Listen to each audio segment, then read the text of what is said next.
Alrighty, so we are going to finish up section 2.1 here, and so we're going to start with example 3.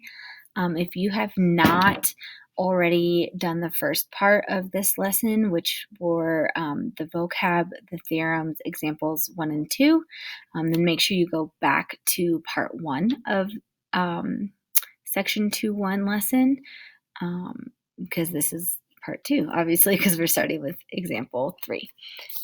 So what we're going to do is examples 3 and 4 are all some proofs. So we're going to just review how do we prove things, right? How do we prove things? Remember that you're always given a piece of information. So in this case, I'm given that line M is parallel to line N. And again, it has those arrows, so I know that they're parallel. And so then that's kind of what always goes in that first statement piece. So line M is parallel to line N. How do I know that? Because it's given. Then I need to say, what am I trying to prove, right? There we go. I'm trying to prove that angle 1 and angle 2 are the same. So here's 1, here's 2. I'm trying to prove that they are the same. Okay, that's great, but all I know right now is that M and N are parallel. I don't know that 1 and 2 are the same. We're assuming that we don't know already about alternate interior angles because we're trying to prove that alternate interior angles are equal. So I'm just going to start writing down things that I know. I know just by looking at it that 2 and 3 add to 180. They are supplementary. So I can write that angle 2 and angle 3 equal 180 degrees, right? Because they are supplementary angles. And there's other things that you could write here. You could write that these are a linear pair. You could write that the angle addition postulate, right? I can add 2 angles together. Okay, so there's a lot of different options here. And so that's kind of what makes proofs hard, is that there's so many different ways that you could do it, and I can't just tell you this is step 1, this is step 2, this is step 3, right? Because there's so many different ways to do it. But here I know that 2 and 3 add to 180. I'm also looking, and I know that 1 and 3 add to 180. I should say angle 1 and angle 3 are supplementary. Right, they add to 180. Can I fit it? Yes. And I know that they are supplementary because of their same side interior. So same side interior. And that is a postulate that we looked at in the first video, right? So same side interior postulate tells me that 1 and 3 are supplementary. Well, if they're supplementary, then I can say that angle 1 plus angle 3 equals 180, right? Equals 180, because that's the definition. I'm going to abbreviate definition of supplementary. If they are supplementary, by definition, they add to 180.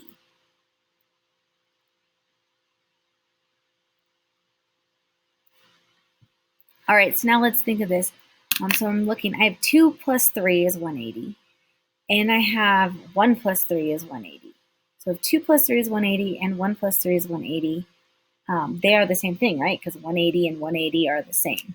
So I can actually now say that angle 2 plus angle 3 equals angle 1 plus angle 3. Because one of them was 180 and the other one's 180, and 180 and 180 are the same thing. So this is, whenever we have something like that, it's called the transitive property, which we looked at also in the first, we looked at that in section 1.7. Okay, so if you need to go back and look at that, that was section 1.7. Okay, so if 2 plus 3 is equal to 1 plus 3, right? I can subtract angle 3 from both sides because it's the only thing that's common in both. And they end up canceling. And so I get that angle 2, or I should say the measure of angle 2, right? Sorry, these should all have measures. I am not in it today. There we go. So the measure of angle 2 is equal to the measure of angle 1, right? And that was by the subtraction property.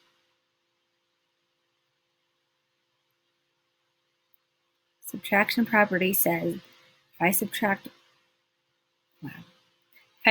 something from one side, I have to subtract it from the other side.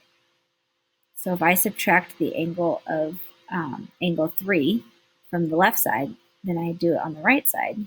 That's the subtraction property. Now, if the measure of angle 2 is equal to the measure of angle 1, the question is, are they congruent, right? So if one of them is 45 degrees and the other one's 45 degrees, are they the same? And yes, right? Because if the angle measures are the same, then they're the same. So I get angle 2 is now congruent to angle 1. And that's the definition of congruence. By definition of congruence, if the angle measures are the same, then the angles are congruent. So what we've just done here is that we've proved the alternate interior angle theorem. I've proved that angle 1 and angle 2 are the same measure. So instead of just taking my word for it in the first video when I told you, now we actually have proof on how that works. So let's look at the next one, which is a try it. So if you feel up to it, go ahead and give it a shot. Hit pause on this video. Try this. You're proving the corresponding angles theorem. There's 6 steps here. Give it a shot. And if you mess up, that's fine. Then, you erase it and you fix it. And you actually learn more by trying something and using your brain and making mistakes and fixing your mistakes than just not trying it at all and just watching me do it. So hit pause on the video, see how far you get, and then when you're ready, hit play. Okay, so hopefully we at least got far enough to state that M is parallel to N because that is given, right? So whatever's given to you always goes in that first row. Or second if there's multiple things given, right? I'm trying to prove that angle 1 and angle 2 are the same, okay? Well, I noticed a couple things. I immediately noticed 1 and 3. So I noticed that the measure of angle 1 plus the measure of angle 3 equals 180. And those are supplementary, right?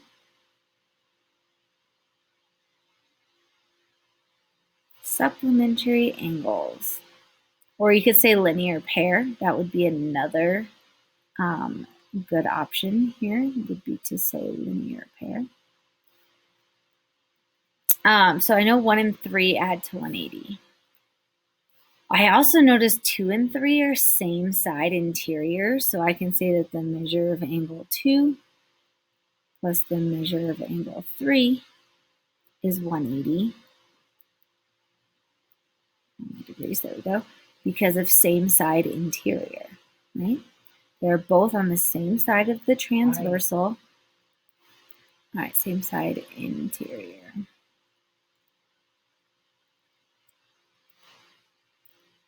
Okay, so now this is kind of like the last example, right?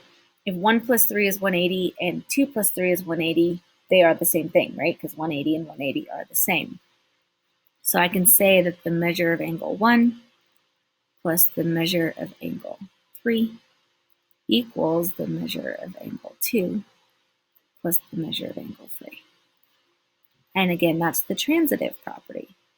Does 180 degrees equal 180 degrees? Yes, it does, because it is the same thing. Okay, so now if I subtract, right, minus the measure of angle 3, I get the measure of angle 1 equals the measure of angle 2. And again, that's the subtraction property. The pen is getting really jumpy today. I apologize. Subtraction property. Right, I subtracted the measure of angle 3 to both sides. Just like that. And then they cancel. Now, if the measure of angle 1 equals the measure of angle 2, are they the same? Yes, right? So now I can say that angle 1 is congruent to angle 2. And that, again, is the definition of congruence. By definition of congruence, if angle 1 and angle 2 have the same degree, then they are the same angle, like they're the same angle measure. So hopefully we're feeling a little bit better about proofs, right? The more that we practice them, the more we kind of get used to the flow and the pattern of things and things like that. So let's look at example 4, which is using parallel lines to prove an angle relationship. This one has a few more steps. Let me see if I can zoom out so we can fit it all. That might be the closest I can get. We'll make it work, okay? Okay, so this says use the diagram to prove the angle relationship. So I'm given a bunch of stuff here. I'm given that line segment AC is parallel to DF. So here's AC and DF, and I know that they're parallel because they have the arrows, and they told me, right? So I can go ahead and write that down. AC is parallel to DF. The question is, how do I know that? And that was given. I didn't have to do any work for that. It was already given to me. I'm also given that BE is perpendicular. Remember, that's the sign for perpendicular to DF. So here's BE, here's DF, and then here's the 90-degree angle, right? Because perpendicular lines cross at 90 degrees. So this tells me that BE is perpendicular to DF. Again, how do I know that? It was given. And then the last thing that I'm given is that AEB, so this angle right here, is congruent to CEB, this angle right here. So AEB is congruent to angle CEB. And again, that's given. Phew, so I have a lot of things going on. But the question is, right, because it's a little overwhelming, I have to know what I'm solving. What am I trying to prove? I'm trying to prove that angle BAE, so this angle right here, is congruent to BCE. So I'm trying to prove that those two angles are the same. Okay, so I'm trying to prove that those two angles are the same. So what I'm curious in now is how can all this information that's been given to me help me prove that those two angles are the same? So I'm just going to start with some information that I know. Okay, I know that BE to F, so angle BEF, and angle BED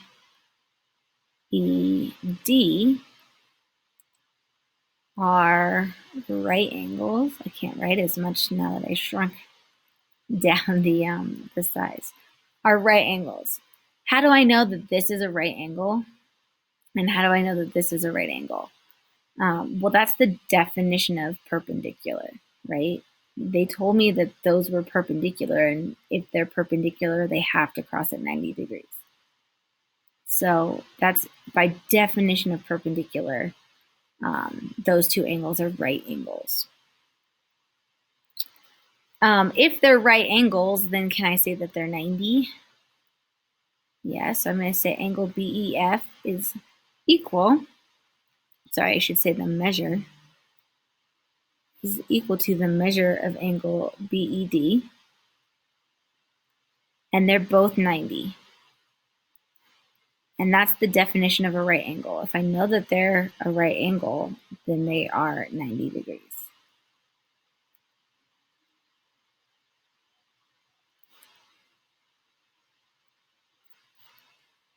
Okay, so what this now tells me is that and I'm going to erase these little pink guys so we're not getting confused, okay? But remember, that's what we're trying to prove.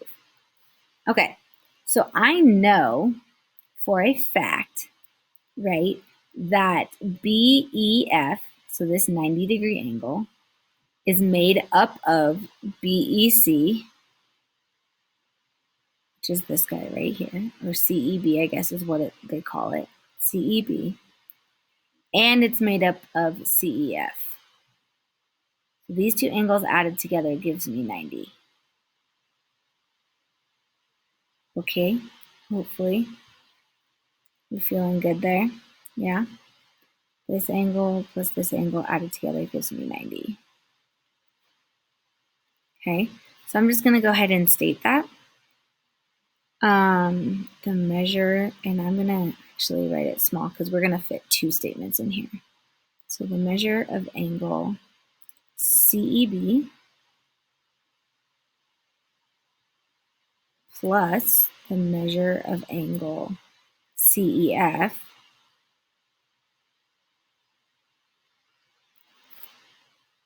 equals 90. And then I can say it for this side too. So the measure of angle AEB plus the measure of angle AED also is 90. And I know that I'm allowed to do that because of the angle addition postulate, right? I'm allowed to add angles together. Two angles added together equals a bigger angle. And that's okay, as long as I use the angle addition postulate.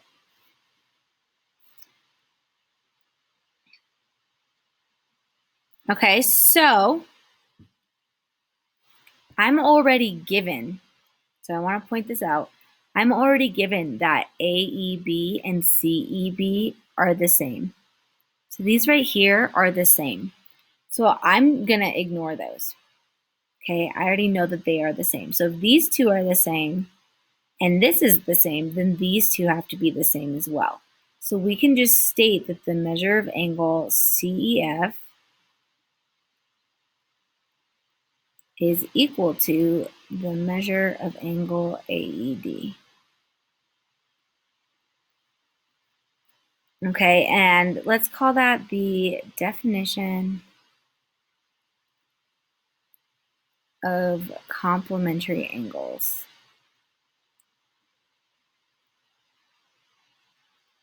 Complementary angles, right? Complementary angles are angles that add to 90 degrees. So if I have two angles that add to 90 and two angles that add to 90, but I take out the ones that I already know are the same, I'm left with two things that are the same. Okay, so I know this. So CEF, that's this guy right here, and AED is this guy. I know that those are the same. Okay, so now what I'm going to do is I'm going to draw this section of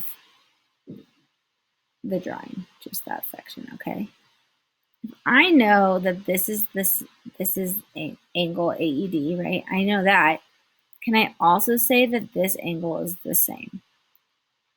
And hopefully the answer is yes, because of alternate interior angles. Okay, because of alternate interior angles, those angles are the same. So instead of CEF, so I can say that the measure of angle CEF is equal to, so CEF, this guy right here, is equal to BED CE. The measure of angle BCE. Why? Because of alternate interior angles. Alternate interior angles there. But then I can also say that the measure of angle AED, so this guy, AED, is equal to this angle, which is BAE. Oops, I didn't write the measure of. So sorry, it's not my day.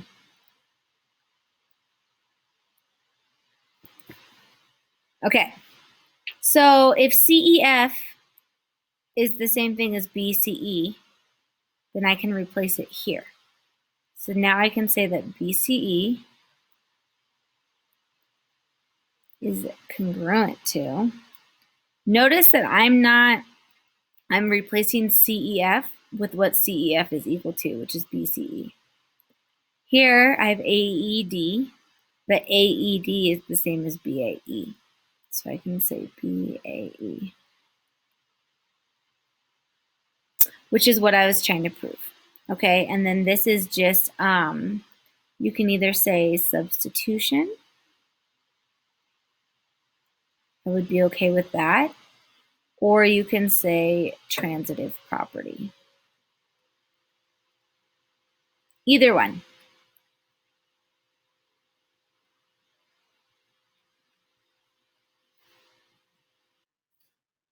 So this proof, I think, is one of the harder ones that we've done. Okay, there's a lot going on here. So I'd love to go ahead and move on to the next one and just try to show something that's not quite as hard. So here now I can fit it all in one. Okay, so I'll keep it down here. Okay, so for this one, we're given that A, B, and CD are parallel. So I'm just going to go ahead and automatically write that AB is parallel to CD and given, right? I know that that was given to me. And it tells me, because I have these arrows here. Okay, and I'm trying to prove that angle 1 plus angle 2 plus angle 3 all add to 180 degrees. And so it's just a triangle, right? So we're just proving that the three angles of a triangle add up to 180. Okay, so I'm going to go ahead and start with noticing that because this is a right angle, that that one is probably is also a right angle, and right here this is a right angle, so ACD is also a right angle. So I'm going to go ahead and say that the measure of angle 1 plus, and I'm going to call this ACD, right? ACD. The measure of angle ACD equals 180. And I know that because they are actually same side interior. Same side interior. Right? This one is here, and this one is here, so they're on the same side inside the parallel lines. Well, ACD is made up of the measure of angle ACD is equal to angle 3 plus angle 4. I can tell that just by looking at it, right? ACD is this angle right here, and that involves angle 3 plus angle 4. And again, that's the angle addition postulate. I can add, remember that tells me that I can add two angles together.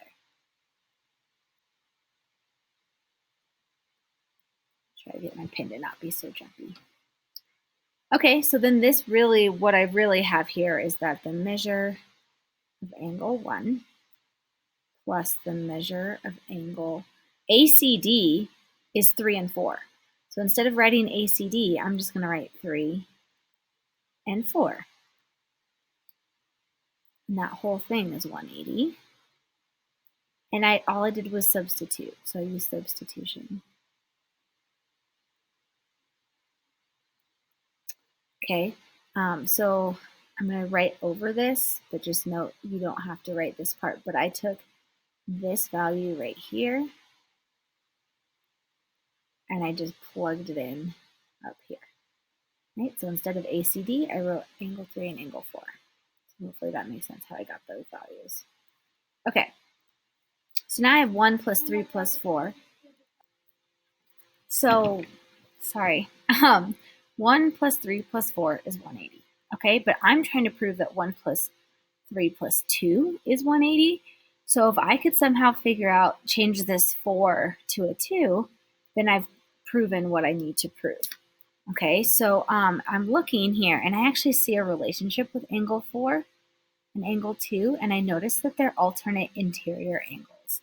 So I can actually say that angle 2 is congruent to angle 4 because that's alternate interior angles, right? Alternate interior angles are congruent.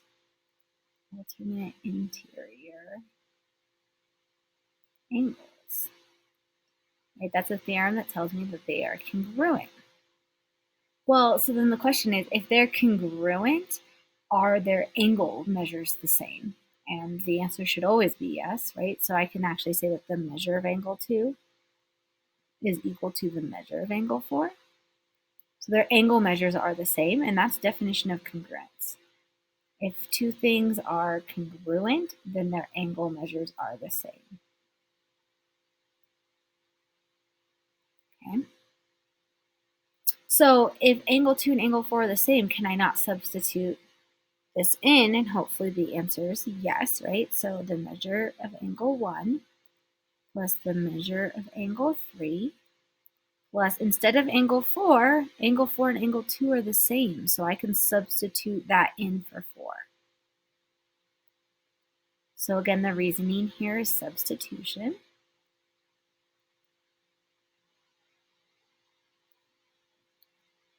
And then I'm trying to prove that the measure of angle 1 plus measure of angle 2 plus the measure of angle 3 is 180. So I'm just going to write this in the right order. So the measure of angle 1, and I'm going to write the 2 next. The measure of angle 2 plus the measure of angle 3 equals 180.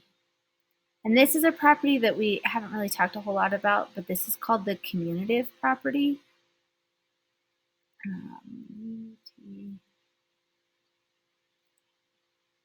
Sorry, I can't control where my pen is going right now. The commutative property. So all the commutative property says is that when I add things, the order doesn't matter. So it just says that I'm allowed to switch this measure of angle 3 and measure of angle 2 because the order doesn't matter, right? Like 3 plus 5 is the same thing as 5 plus 3. So that's the commutative property. Okay, so now we've proven that angles 1 plus 2 plus 3 equal 180. And so essentially we've proven that the three angles of a triangle are 180.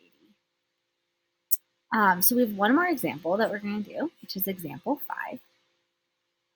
And there's 2 here, and then also the extra example. So we're going to get plenty of practice again.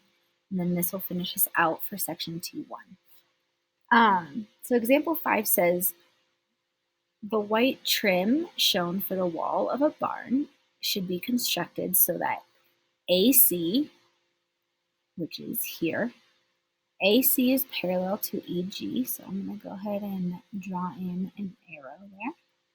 So those two are parallel. JA is parallel to HB, and JC is parallel to KG.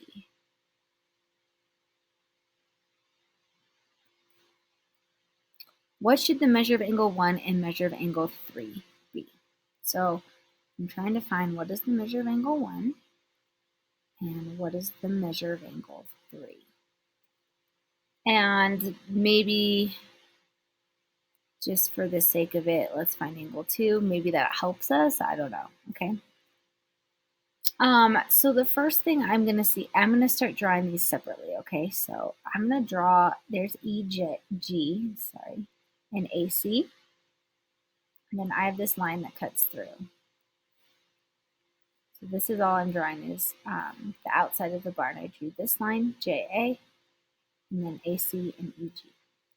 I know that this right here is 68. So if I use corresponding angles, that tells me that this angle is also 68.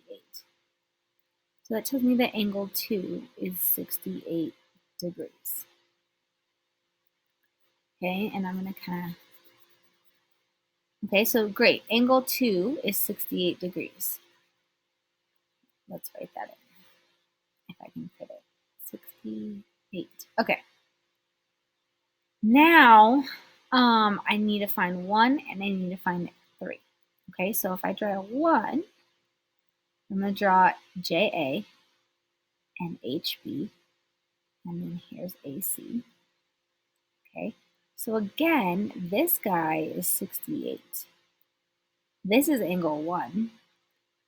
There's these guys. So to me, these are alternate interior angles, which mean, or wow, excuse me, no. These are same side interior angles, right? They're both on the inside of the transversal and in between the parallel lines. So 68 plus the measure of angle 1 equals 180. So if I subtract 68 to both sides, I get that the measure of angle 1 is equal to 112. So this tells me that the measure of angle 1 is 112 degrees. And so let's get rid of this. And then the last one we have to find is angle 3. So let's look at that now. This is 1, 1, 2. All right. So measure of angle 3.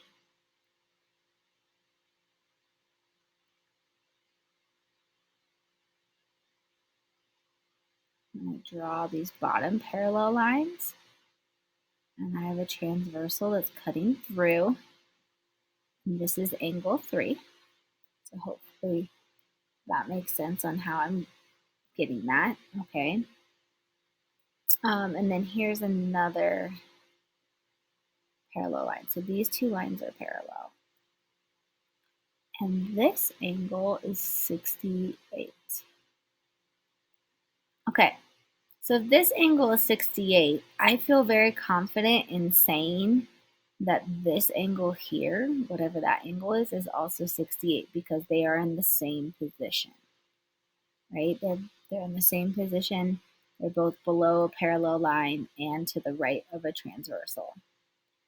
Okay, so now looking here, I kind of see like if I take away this line now, right, now it's a lot easier to see that 68 and 3 and angle 3 are corresponding, right? They're in the same position. So this tells me that angle 3 is also 68 degrees. Hopefully that makes sense on how I'm getting those. Just a lot of taking this whole the whole barn picture and just breaking it up into smaller images that are easy to look at. So 68. Okay, and then the last part says if the measure of angle E to F to, sorry, E to J to F, right, E, J, F, if that angle is 56, find the measure of angle F, H, K. So find the measure of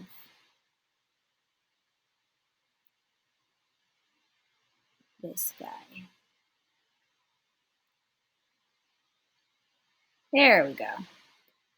There's a lot of letters going on in that image.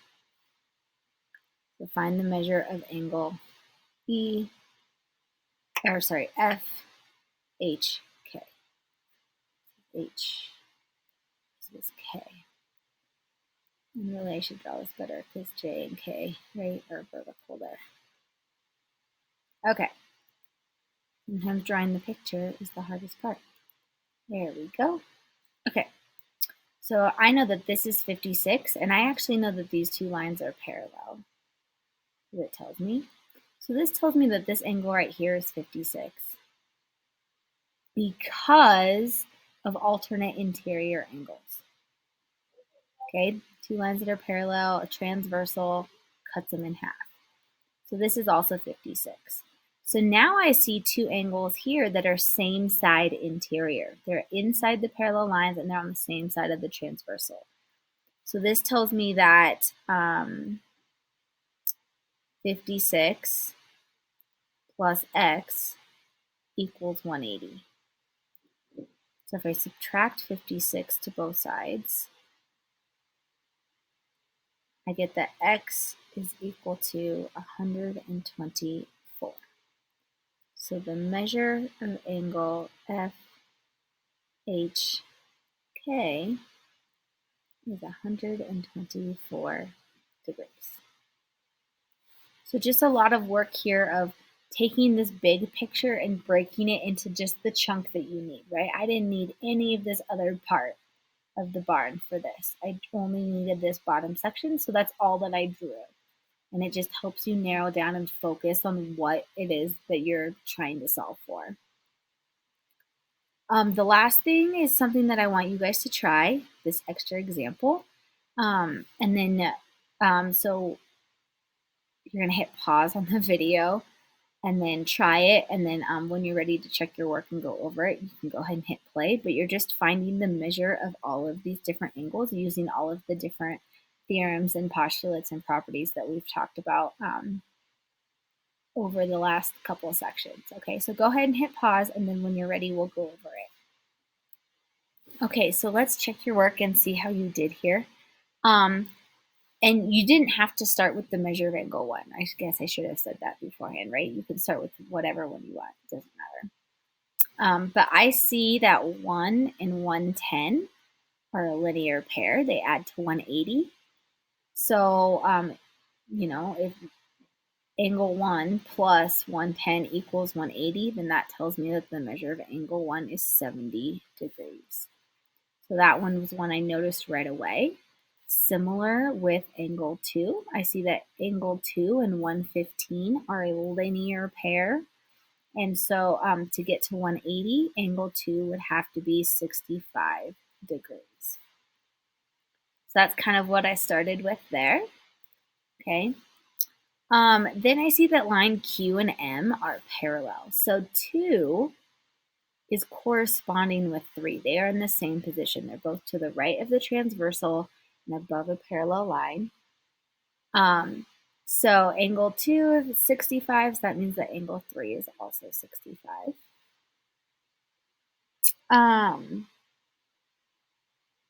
And then I see that 3 and 4 are supplementary, so they add to 180. You also could just notice that 4 and 115 are corresponding. Okay, so there's multiple ways to look at this. But either way, you get 115 for angle 4. Okay.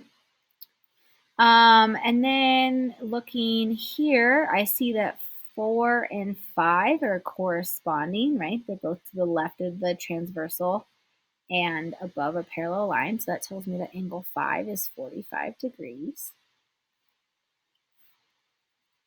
And then you could either have seen that 5 and 6 are alternate interior, or you could have seen that 4 and 6 are vertical.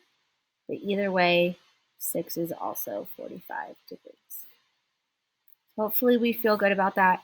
There's a lot of stuff in this unit or in this lesson.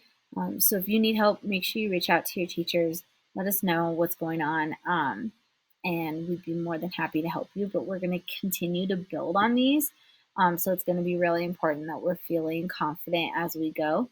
Not necessarily you don't have to be a pro at this yet, but Definitely just making sure that as we practice, our confidence and our abilities are growing. If you don't feel like that is happening, then just make sure that you contact one of us and let us know. We'll do 2-2 next, and I'll see you later.